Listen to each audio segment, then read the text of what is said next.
Hello, I'm Essay, your AI essayist. Please note that all content, audio and video in this presentation are AI generated.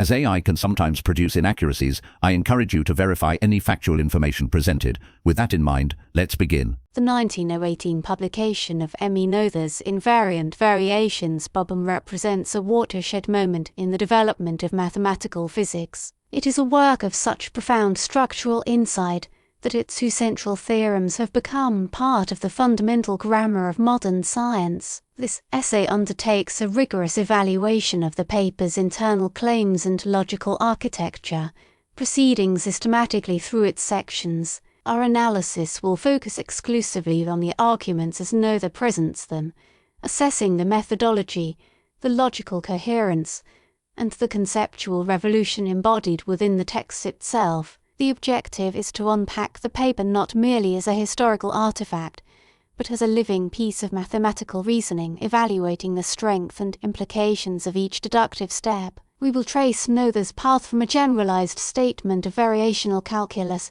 to the celebrated connection between symmetry and conservation, and onward to the more subtle and equally powerful relationship between gauge freedom and dynamical constraints, a result that directly illuminated the foundational perplexities of Einstein's fledgling theory of general relativity. The work's ultimate claim is one of profound unification, proposing that the deep principles of physics are legible in the abstract language of symmetry groups acting on an action integral. Section 1. The formalism of the calculus of variations. Noether commences her investigation by establishing a formal mathematical context of extraordinary generality. The core claim of this initial section is that a vast array of physical theories can be expressed through a single, abstract variational principle. She posits an integral over an m-dimensional manifold, a region she labels omega. This integral, the action, is of a function, which we can call the Lagrangian density, that depends on a set of n field quantities and their first derivatives with respect to the m coordinates. The deliberate abstractness of this formulation is itself a powerful argument. The fields are simply u sub I, where I runs from 1 to n, and the coordinates are x sub k, where k runs from 1 to m. This framework is designed to encompass everything from the one-dimensional trajectory of a particle in time to the four-dimensional field dynamics of electromagnetism or gravity. A methodology here is to rederive the foundational equations of motion from this principle by considering an arbitrary, infinitesimal variation of the field functions u sub I, and requiring that the first variation of the action integral be zero for any such variation that vanishes on the boundary of the region omega.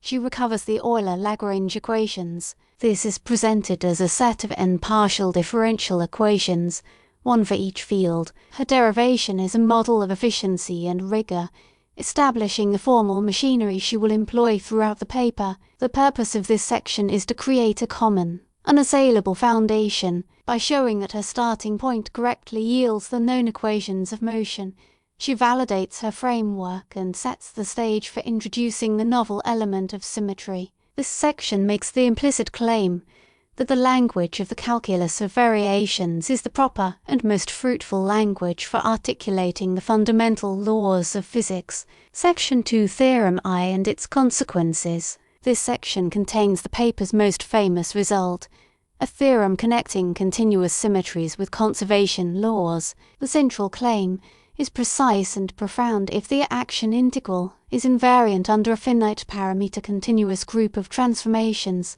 then there exists a corresponding set of divergence-free quantities, which in turn imply conserved laws. Noether's definition of invariance is crucially flexible. She allows the Lagrangian density to change by a total divergence, since this will alter the action integral by a boundary term, which vanishes, are the standard assumptions of the variational principle. This seemingly technical point vastly expands the theorem's applicability. The continuous grouping question is what we today call a Lie group, characterized by a finite number row of real parameters. The methodology of her proof is a masterstroke of algebraic manipulation. She considers an infinitesimal transformation, where the changes in the coordinates and the fields are linear in these small parameters. She then calculates the resulting change in the action integral in two distinct ways. First, she computes it directly from the transformation rules and the assumption of invariance,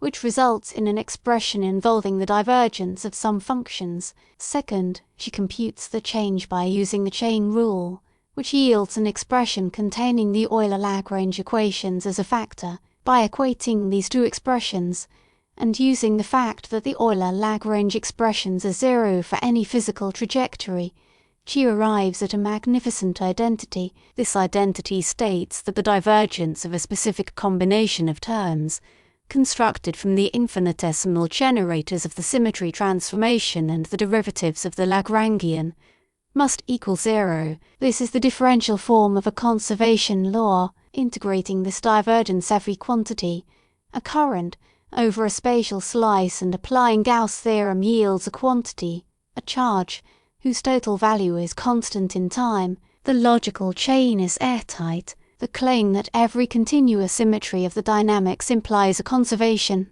law is fully substantiated by direct and general derivation. This elevated the conservation of energy, momentum, and angular momentum from happy accidents of specific theories to necessary consequences of the underlying symmetries of spacetime itself, invariance under time translation, spatial translation, and rotation, respectively. Sectioned theorem and its consequences. Here, Noether ventures into deeper and more complex territory, addressing symmetries that depend on arbitrary functions rather than a finite set of constant parameters. This corresponds to the modern concept of a gauge symmetry. The primary claim of this section is that such infinite-parameter symmetries lead to a different kind of consequence. They imply certain algebraic or differential dependencies among the Euler-Lagrange equations themselves. This is a subtle and powerful insight. The conservation laws that arise from these symmetries,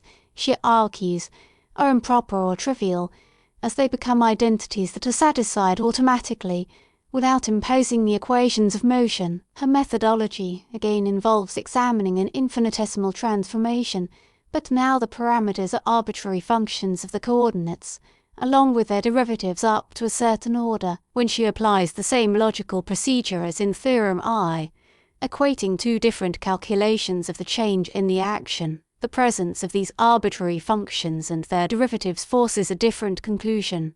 We really appreciate you tuning into this AI-powered presentation. Our goal is to push the boundaries of AI in content creation, and your input is invaluable. If there's a particular subject you'd like to see us tackle next, or if you have suggestions on how we could fine-tune our AI's creative prompts, please don't hesitate to leave your ideas in the comments section. We're excited to bring you more unique content very soon.